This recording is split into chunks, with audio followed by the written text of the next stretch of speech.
കുഴപ്പമൊന്നുമില്ലല്ലോ. തൃക്കാർത്തികയായിട്ട് മോനെ നടത്തിക്കൂന്നൊക്കെയാണല്ലോ Thomas sir പറഞ്ഞത്. പിന്നെ എന്തു പറ്റിയെന്തോ. അമ്മയ്ക്ക് വിഷമായെന്നാ തോന്നുന്നേ.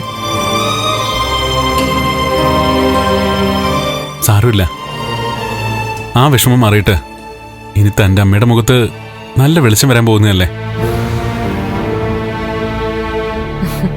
അതിനു മുമ്പ് ഇത്തിരി വേദനിക്കുന്നതുകൊണ്ട് കുഴപ്പമൊന്നുമില്ല. നടക്ക്.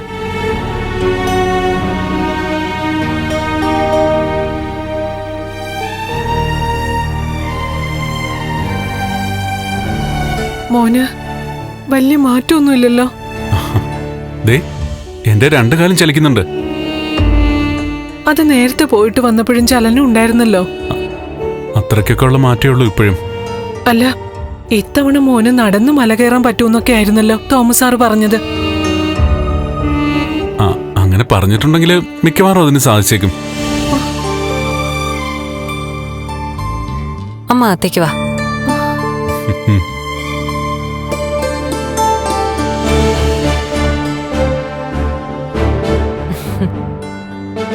കണ്ണേട്ടന്റെ നട്ടിലിന് ഇപ്പൊ കുഴപ്പമൊന്നും ഇല്ലമ്മേ. കണ്ണന് ഇത്തിരി പ്രയാസപ്പെട്ടാണെങ്കിലും പിടിച്ചു നടക്കാനൊക്കെ പറ്റുന്നുണ്ടായിരുന്നല്ലോ.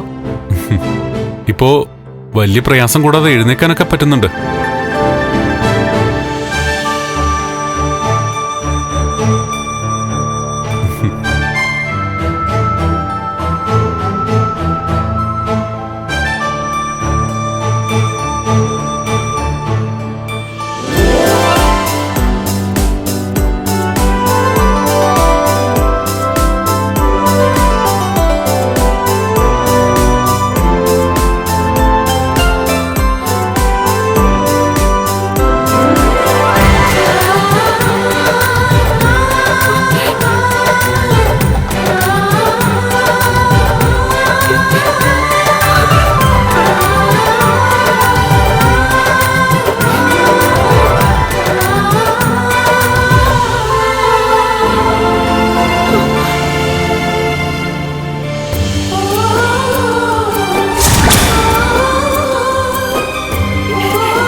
പിന്നെ ചെറുതായിട്ടൊക്കെ നടക്കാനും പറ്റുന്നുണ്ട്.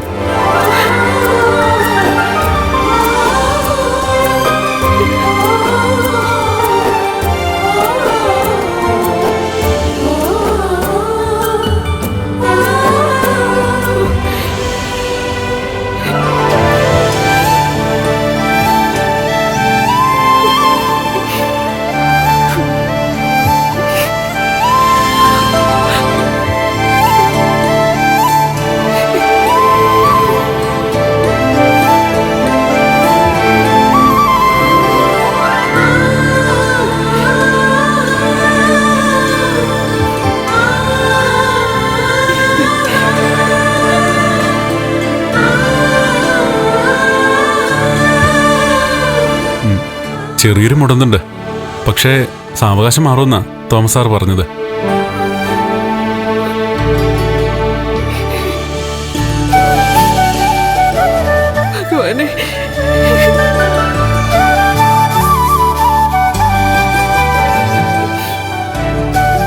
അപ്പൊ എന്നെ വിഷമിപ്പിക്കാനാണല്ലേ വീൽ ചെയറിൽ വന്നത്? വിഷമിപ്പിക്കാനല്ലമ്മേ. തോമസ് സാർ പ്രത്യേകം പറഞ്ഞിരിക്കുക, അറിയാൻ പാടില്ലാത്തവരിത് അറിയരുതെന്ന്. സാറ് പറഞ്ഞില്ലെങ്കിൽ ശരി, ഞങ്ങൾ ഉടനെ ഒന്നും ഇത് ആരോടും പറയണ്ടെന്ന് തീരുമാനിച്ചിരിക്കുക. ഇവിടെ വന്നിട്ട് ഞാനിങ്ങോട്ട് നടന്നു കയറിയ അയൽക്കാർ കണ്ടാലോ? ഇവിടെ കരുണയുടെ അച്ഛനും മുത്തശ്ശി ഇല്ലാന്നറിയാം. എങ്കിലും അയലത്തുള്ളവർ കണ്ടു കഴിഞ്ഞാൽ അവർ പറയില്ലേ അമ്മയുടെ മരുമകൻ നടന്നു തുടങ്ങിയെന്ന്. നന്നായി മോനെ, ഇങ്ങോട്ട് വീൽ ചെയറിൽ വന്നത് നന്നായി. ഇവിടെ അവരാരും ഇല്ലാത്തോണ്ടാ ഇങ്ങോട്ട് വന്നേ. എപ്പോഴാ കണ്ണ് നടന്നു തുടങ്ങിയത്? ഇന്നലെ അർദ്ധരാത്രി കഴിഞ്ഞ്. ഇന്നലത്തെ രാത്രി മറക്കാൻ പറ്റാത്ത രാത്രിയാ. ഞാൻ നടന്നോണ്ട് മാത്രമല്ല അങ്ങനെ പറഞ്ഞത്.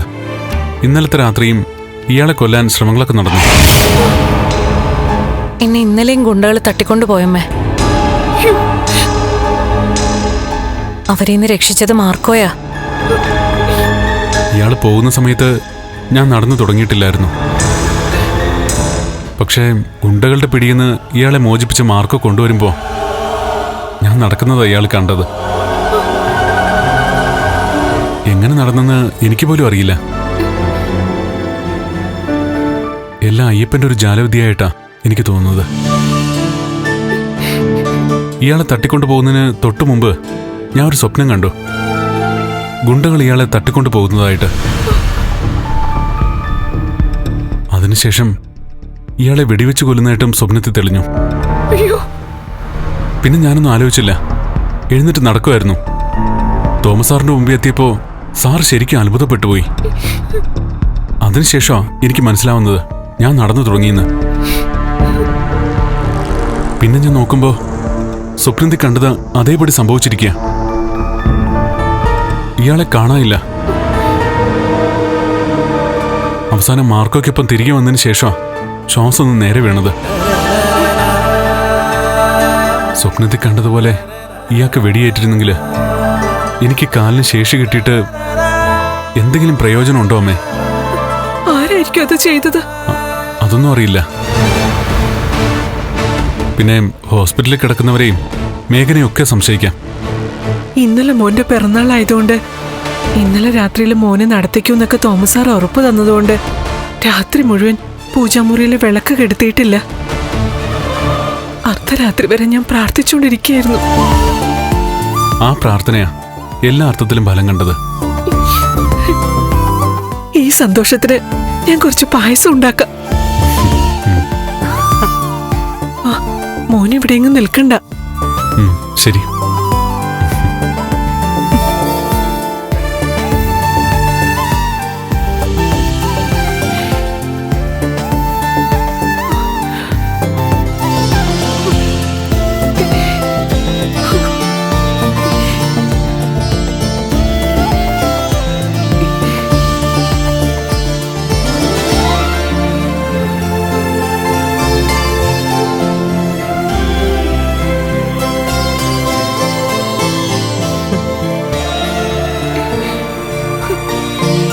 ആഗ്രഹിച്ചതുപോലെ എല്ലാം നടക്കുക. അതിലുപരി ആ സിദ്ധിയായ അമ്മ പറഞ്ഞതൊക്കെ ശരിയായി വരിക. മിക്കവാറും അധികം വൈകാതെ അമ്മയ്ക്ക് ഞങ്ങളുടെ ഒരു കുഞ്ഞിനെ ലാളിക്കാനുള്ള ഭാഗ്യം ഉണ്ടാവും.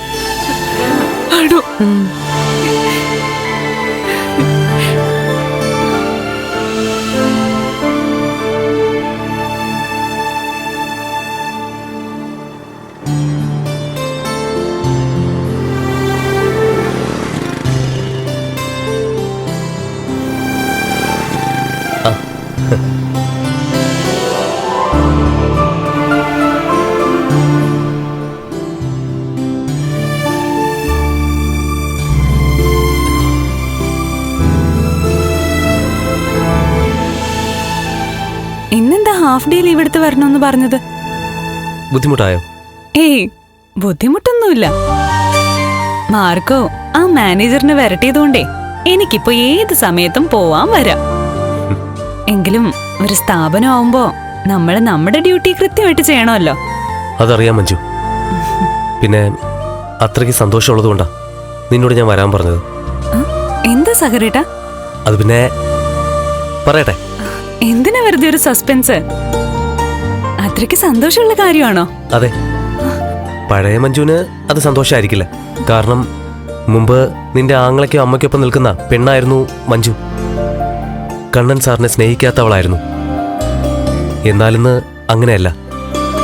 കണ്ണൻ സാറിനെ നിനക്കും ജീവനാ. അതുകൊണ്ട് ഞാൻ പറയുന്ന കാര്യങ്ങൾ കേൾക്കുമ്പോൾ നിനക്ക് എന്നേക്കാൾ കൂടുതൽ സന്തോഷമായിരിക്കും. എന്നാ പിന്നെ പറഞ്ഞൂടെ? നടന്നു തുടങ്ങി നിന്റെ കണ്ണേട്ടൻ.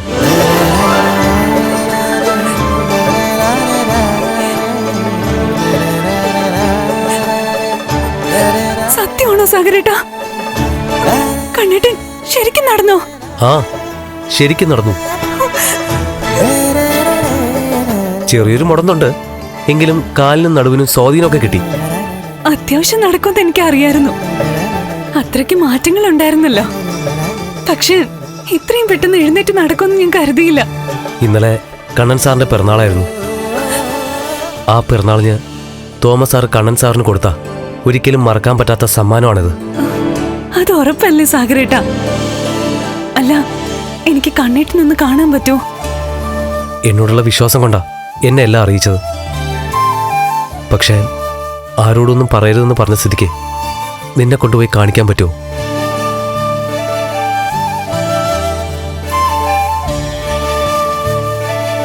എന്ന് മാത്രമല്ല, കമലേശ്വരത്ത് എത്തിക്കഴിഞ്ഞാൽ പഴയ പോലെ വീൽ ചെയറിൽ സഞ്ചരിക്കണമെന്നാണ് തോമസ് സാറ് കണ്ണൻ സാറിന് കൊടുത്തിരിക്കുന്ന നിർദ്ദേശം. സാറ് നടന്നു തുടങ്ങിയെന്നറിഞ്ഞാൽ വീണ്ടും സാറിനെ വീൽ ചെയറിൽ ഇരുത്താൻ ആഗ്രഹിക്കുന്നവരാണല്ലോ അവിടെയുള്ളവരൊക്കെ. അത് ശരിയാ.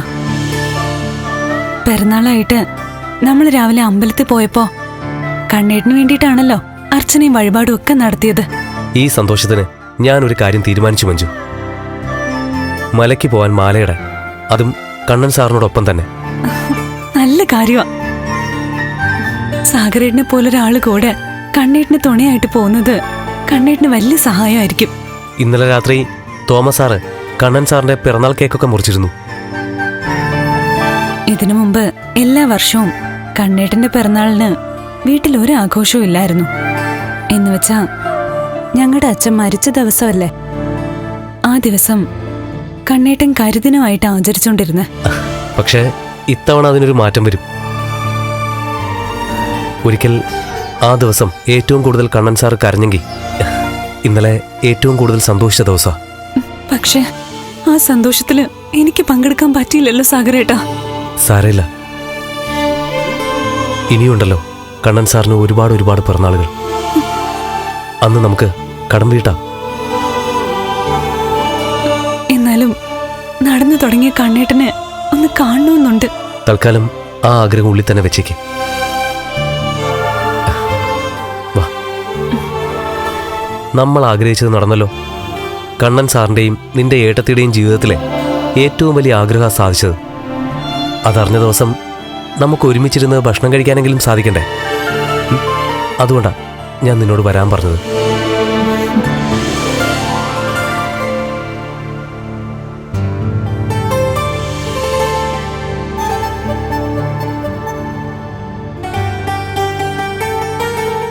അമ്മയ്ക്ക് വലിയ സന്തോഷായിന്നാ തോന്നുന്നേ. അമ്മ പായസമൊക്കെ ഉണ്ടാക്കിക്കൊണ്ടിരിക്കുക. അധികമൊന്നും സന്തോഷിക്കണ്ട, എല്ലാം ദൈവത്തിൽ അർപ്പിക്കുന്നേ നല്ലത്. നമ്മളെപ്പോലെ തന്നെ നമ്മുടെ ജീവിതം രക്ഷപ്പെടാൻ വേണ്ടി ആത്മാർത്ഥമായിട്ട് പ്രാർത്ഥിക്കുന്ന കൂട്ടത്തിലെ അമ്മ. കണ്ണേട്ടനെ ഞാൻ കല്യാണം കഴിക്കുന്ന സമയത്ത് അമ്മ ഏങ്ങലടിച്ച് കരയായിരുന്നു. കണ്ണേട്ടനെ പോലെ ഒരാൾക്ക് എന്നെ കൊടുത്തിട്ട് എന്റെ ജീവിതം ബലിയാടാക്കിന്നൊക്കെയാ കരുണയുടെ അച്ഛനും മുത്തശ്ശിയോടും ഒക്കെ അമ്മ പറഞ്ഞുകൊണ്ടിരുന്നത്. പക്ഷേ അതേ അമ്മ തന്നെ പിന്നീടത് മാറ്റി പറഞ്ഞു. കാലിന് സ്വാധീനം ഇല്ലെങ്കിലും ഇതുപോലെ നല്ലൊരു ഭർത്താവിനെ മോക്ക് കിട്ടിയത് മോളുടെ ഭാഗ്യാണെന്നൊക്കെ. ഇത്രയും നല്ലൊരു മരുമോനെ അധികാർക്കും കിട്ടിയിട്ടില്ല എന്നും പറഞ്ഞു. അങ്ങനെയുള്ളപ്പോ കണ്ണേട്ട നടന്നു തുടങ്ങിയത് എത്രമാത്രം അമ്മയെ സന്തോഷിപ്പിച്ചിട്ടുണ്ടെന്ന് പറയാൻ പറ്റില്ല കണ്ണേട്ട. അമ്മയുടെ ആഹ്ലാദം അളക്കാൻ പറ്റില്ല. ആ, അതൊക്കെ അവിടെ നിൽക്കട്ടെ. ഇനിയും ഹോസ്പിറ്റലിൽ കിടക്കുന്നവര് ഇപ്പോഴെങ്ങാനും ഇങ്ങോട്ട് വരുമോ?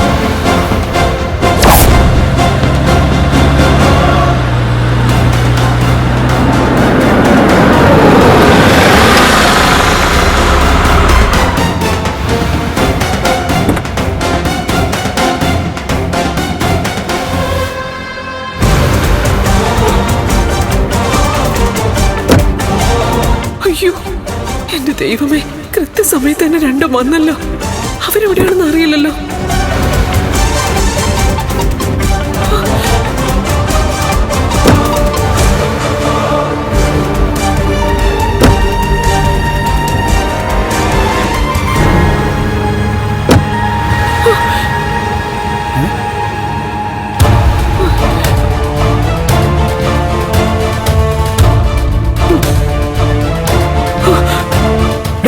മോഹിനി,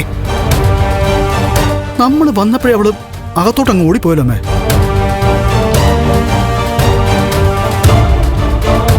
നീ കാറ് കിടക്കുന്നുണ്ടല്ലേ, മരുമോന്റെ കാറ്. അവരകത്ത് കാണും. അവളുടെ എല്ലാമായ മരുമകനും മകളും. ഓ, എന്നാ പിന്നെ കുറച്ചുകൂടെ കഴിഞ്ഞ് ഡിസ്ചാർജ് ആയി വന്നാൽ മതിയായിരുന്നു. അതെന്താ നീ അങ്ങനെ പറഞ്ഞേ? ഇത് നമ്മുടെ വീടല്ലേ? ഇനിയിപ്പോ ഇവിടെ അവരെ പേടിക്കണം. അവിടുത്തെ വീട് അവനും അവളും കൂടി അങ്ങ് കൈ അടക്കി. ഇനി ഇവിടെ നാണം കെട്ട വർഗങ്ങളും കൂടി വന്ന് അധികാരം സ്ഥാപിക്കാനായിരിക്കും. വരുന്നുണ്ടായിക്കോട്ടെ.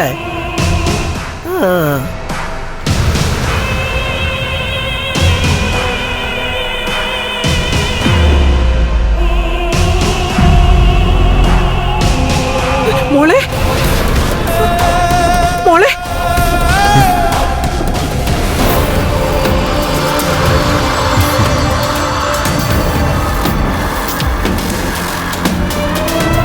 എന്താണ് അവരെത്തി. പ്രതാപേട്ടന്റെ മുത്തശ്ശി. പെട്ടെന്ന് എവിടെയെങ്കിലും കയറിയിരിക്കെ.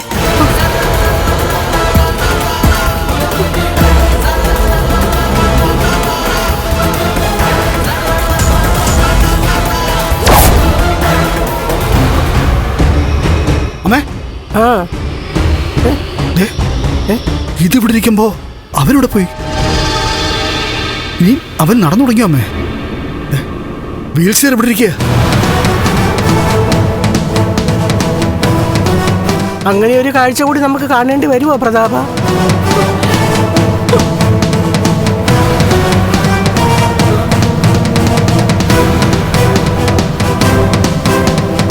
ഇവക്ക് എന്തോ ഒരു പരിങ്ങലുണ്ടല്ലോ.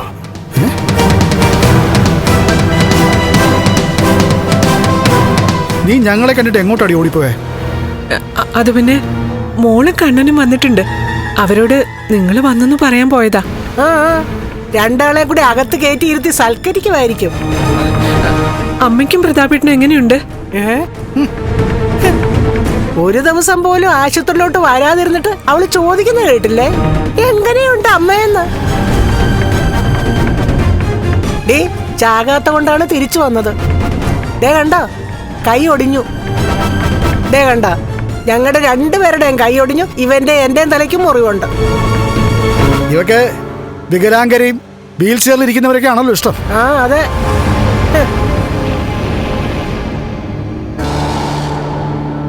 ആ ദേ, അമ്മയുടെ പുന്നാര മോളെത്തിയല്ലോ.